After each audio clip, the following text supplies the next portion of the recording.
ડભોઈના railway Sarita overbridge પર બે car વચ્ચે અકસ્માત સર્જાયો હતો। સમારકામ વચ્ચે આ અકસ્માત સર્જાતા ભારે ટ્રાફિક જામ સર્જાયો હતો। ડભોઈ શહેરના અતિ મહત્વપૂર્ણ એવા રેલવે સરિતા ઓવરબ્રિજ પર બે કાર વચ્ચે સામસામે ભયાનક અકસ્માત સર્જાયો હતો। સદભાગ્યે આ ઘટનામાં કોઈ જાનહાની નથી થઈ, પરંતુ બે લોકોને સામાન્ય ઇજાઓ પહોંચી છે।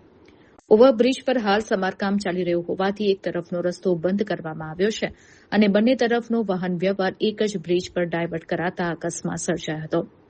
અકસ્માતને પગલે ઓવરબ્રિજ અને તેની આસપાસના માર્ગો પર વાહનોની લાંબી કતારો લાગી હતી। કલાકો સુધી સર્જાયેલા ભારે ટ્રાફિક જામને કારણે નોકરિયાતો અને દૈનિક મુસાફરો ભારે મુશ્કેલીમાં મુકાઈ ગયા હતા।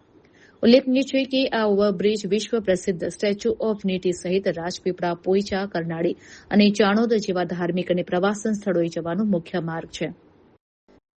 પરિણામે બહારગામથી આવતા પ્રવાસીઓ પણ ટ્રાફિકમાં અટવાઈ પડ્યા હતા।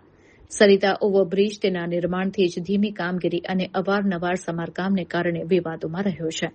ભવિષ્યમાં આવા અકસ્માતો અટકાવવા અને ટ્રાફિક સમસ્યામાંથી કાયમી ઉકેલ માટે બ્રિજનું સમારકામ વહેલી તકે પૂર્ણ કરી બંધ રસ્તો સત્વરે ખુલ્લો કરવામાં આવે તેવી સ્થાનિકો અને વાહન ચાલકોની ઉગ્ર માંગ છે।